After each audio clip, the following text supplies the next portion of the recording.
আমার ছেলেকে ওর আম্মু নিয়ে গেছিল স্কুলে। ওখান থেকে আনতে গেছিল আর কি। তারপর ও কাছেই ছিল, ওর সামনেই প্লেন দুর্ঘটনা হচ্ছে। ওখান থেকে আমাকে ফোনে বলছে যে প্লেন, তখন আমি জানতে পারি যে কালকে মারা গেছে। তো প্রথম দিন থেকেই স্বপ্ন ছিল পাইলট হবে। ওর স্বপ্ন ছিল পাইলট হবে।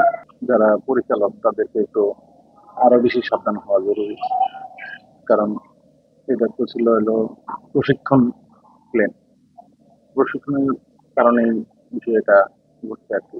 তাদেরকে আরো সাবধান হতে হবে যাতে এই ধরনের দুর্ঘটনা যে আনারিত সে তো পাইলট হবে, সে প্রশিক্ষণ প্রাপ্ত, প্রশিক্ষণ নিচ্ছে আর কি।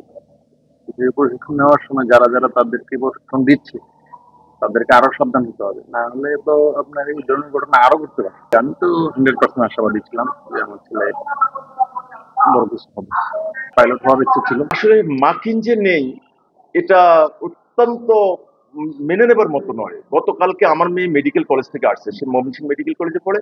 সে আসছে শুধু মার্কিনকে এক নজর দেখার জন্য।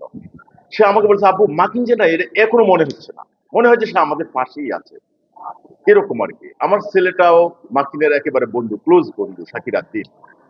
সে মানে হন্যে হয়ে তার জন্য গতকাল কালকে আমাকে নিয়ে তারা সবাই এই হাসপাতাল যাওয়ার জন্য খুব উৎসুক ছিল, এবং আমরা জুমার পরে প্রিপারেশন নিয়েছি, আমরা জুমার পরে যাব। মার্কিনের আব্বুর সাথে কথাও বলেছি, বলানো হয়েছে যে আমরা আসতেছি। কিন্তু তারই আধা ঘন্টা পরে, আমরা যখন খাওয়া দাওয়া খেয়ে রেডি হয়েছি, তারই আধা ঘন্টা পর পরই খবর আসে যে মার্কিন আর নেই। ওই ছেলেটা আসলে স্বাভাবিক একটু শান্ত প্রকৃতি ছিল। সে স্কুলে যাইতেন, স্কুল থেকে আসতেন, খুব একটা খেলাধুলা অন্য মধ্যে সাথে মিশতেন না, যে পড়াশোনায় থাকতেন। শান্ত প্রকৃতি ছিলেন। মাঝে মাঝে তাকে মসজিদে দেখতাম, সে বিনয়ী ছিলেন, মানুষকে সালাম কালামের সাথে চলতেন। আসলে ছেলেটা বলতে গেলে এখানে সমাজের ৫-১০টা ছেলের থেকে আলাদা ছিলেন। সে বিনিময়তা, ভাষা এবং মাধুর্যতা একটু আলাদা ছিল, আপনার মুগ্ধ হইতো তাকে দিয়ে।